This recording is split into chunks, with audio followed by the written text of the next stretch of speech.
Hello, welcome back. I'm going to read this story called The Incredible Shrinking Teacher. Miss Irma Birnbaum was the toughest teacher in town. But none of the children cared. It was the last day before the last day of school, and summer fun was on their minds. Other teachers in other classrooms were having parties, real fun parties. Miss Irma Birnbaum went on with her lessons, spelling, reading, math. Homework for tomorrow, she announced, is to be prepared for a surprise. I bet Miss Birnbaum's surprise is a test with 101 questions, said Ruby Flint when the end of the school bell rang. Miss Birnbaum is the cruelest teacher in the world, exclaimed Johnny O'Leary. The children would have never have guessed what Miss Irma Birnbaum had in store for them. A last day of school celebration. Miss Irma Birnbaum stayed late to prepare for the party. She decorated with balloons and streamers. She placed a present at each desk. She put out a special party game, pin the verb on the noun. Miss Irma Birnbaum went to the cafeteria kitchen to make her favorite party treats. Prune pudding, kidney bean cookies, and Brussels sprout juice. She had to reach up high for a tray. The stool she stood on was shaky. She slipped and fell right into the prune pudding, kidney bean cookies, and Brussels sprout juice. Miss Irma Birnbaum felt funny. Her stocking started to itch. Her glasses fell off, and she rubbed her eyes. Miss Irma Birnbaum put her glasses back on. What a mess, she exclaimed, and promptly cleaned up the kitchen. She noticed something was different. Everything seemed larger. She had to push hard to open the cafeteria door. Water, said Miss Irma Birnbaum. I need a drink of water. But she was too tiny to reach the water fountain. This is incredible. I'm shrinking. A light was on in the gym. Perhaps the custodian was still in the school. The little teacher struggled to open the supply room door. Dozens of balls and bats fell on top of her. Miss Irma Birnbaum straightened herself up. She had become even smaller.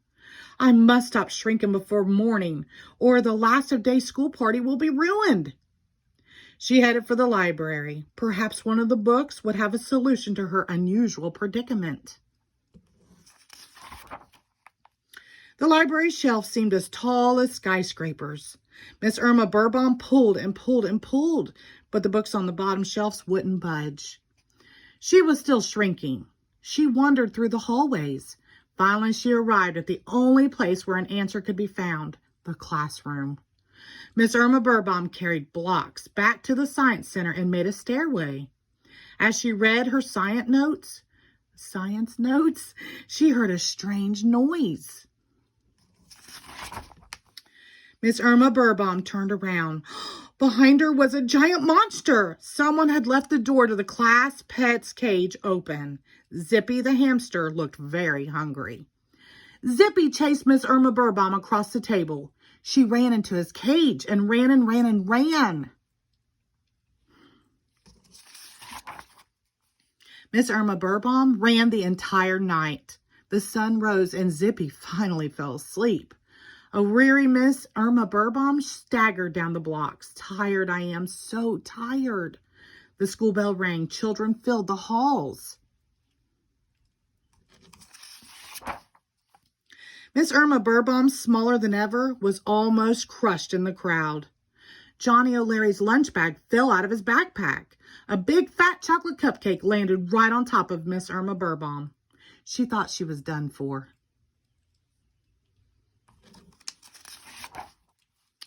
Something yucky is stuck on my cupcake, said Johnny. Look, yelled Ruby. It's Miss Birnbaum. Miss Irma Birnbaum shouted. The children could only hear a teeny tiny whisper. Help me, help me. The children rushed her to Principal Renfield's office. Miss Birnbaum, exclaimed the principal. Where's the rest of you?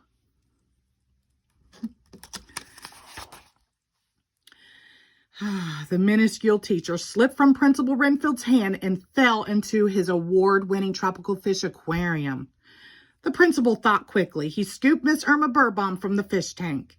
A small drop of chocolate icing was stuck to her lip. She licked it off. Miss Irma Burbom felt funny. Her stocking started to itch. To everyone's amazement, she began to grow right in front of their very eyes. Soon, Miss Irma Burbom was her regular size. "I will never again make prune pudding," she declared. "Huh?" said Johnny. Miss Birnbaum used Principal Renfield's telephone to order pizza and cake to be delivered to her classroom. The children were thrilled. It was a fun-filled last day of school. Games, snacks, songs, dancing. Finally, the children opened their presents. Each one received a miniature dictionary.